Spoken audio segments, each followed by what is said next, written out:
Well, Jeff Hill mentioned in his segment that there is a report that's coming out by Deloitte. It's a perspective on how energy is essential to the future of Canada and what steps to get us there. And it's being released, as he mentioned, tomorrow. But of course, if you're watching this after we shot, you can probably just go to Deloitte's site and find out more information on that. Joining us right now, we've got Andrew Sharpe. Andrew, thank you very much for being here. My pleasure. You're with the Centre for the Study of Living Standards. That's right. Your group has also done a bit of a study on the oil sands as well. Well, we've done a study on the overall natural resource sector, innovation natural resource sector, and that, of course, includes energy, including oil and gas. Right. So oil and gas was a key focus of the study. So what did you find about oil and gas? Basically, we found that overall the level of innovation is very high.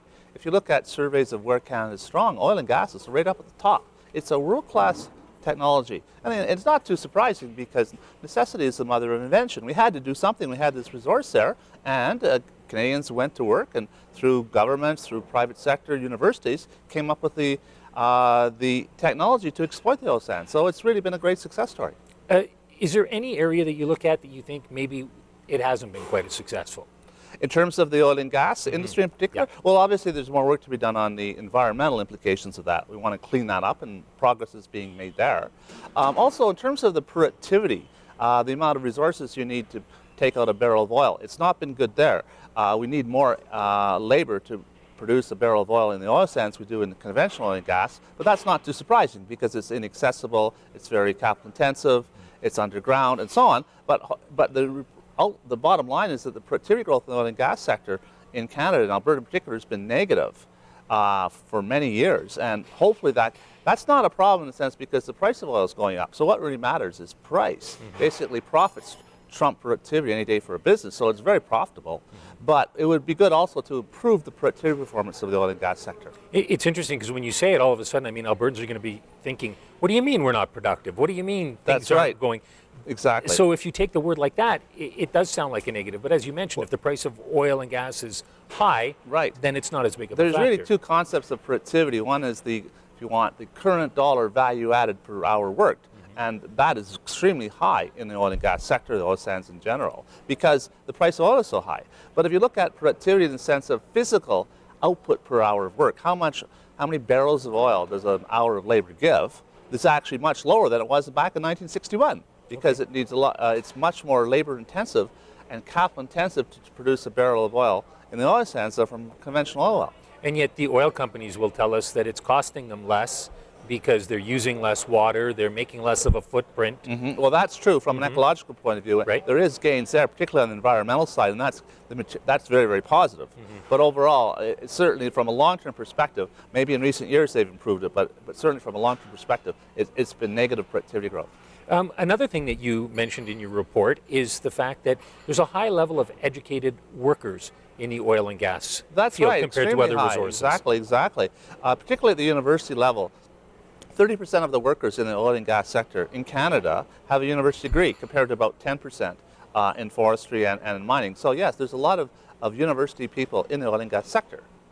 Was that a surprise to you? Well, not really. It's a very knowledge-intensive sector. People are doing research in terms of the geology, exploration, the development of oil sands. You need many engineers there. So there's not as many production workers as you might have, say, in a mine or in a pulp and paper mill. When you look at it, because it seems as though the East has a different impression of what's going on out here in the West when it comes to the oil sands. I remember reading something about a national survey they'd done. Of course, Albertans and Westerners think that the oil is great and everything's going well. Easterners think that it's bad, you know, and as far as its environmental impact. Is a study like you've done, is that something that can help bridge a gap, do you think? Well, I hope so, because certainly it's contributed significantly to our standard of living, both in Alberta, of course, but Alberta also contributes to the overall country.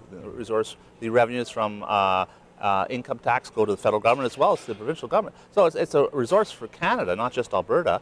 I think maybe people in the East are they're less involved in it, so they know less about it for sure. There might be a certain greater degree of ignorance of the benefits of it, and just focus more on the negatives, like the ducts in terms of the oil, of the tailings ponds, things like that. That's, I think, getting less and less, but that was the impression in the past.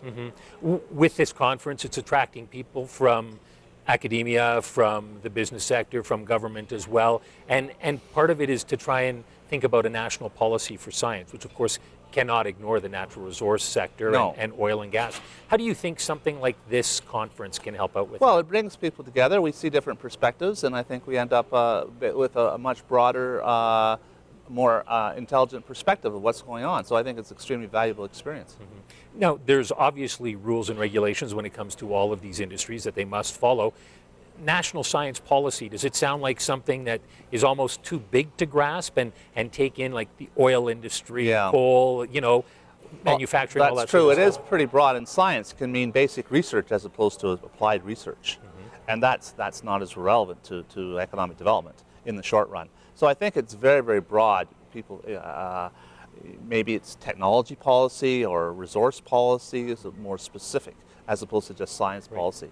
How do you Yeah. get the average Canadian, because I'm thinking the average Canadian is not aware of the issues that the people at this conference are talking about. How do you get them involved? Well, it affects the bottom line. It affects their paycheck. If, as I was mentioning this morning, our productivity performance in Canada has been very poor in recent years. 1% a year. It used to be 4% in the immediate post-war period. You can improve your income much more rapidly if productivity is growing at 1% than it can at 4%.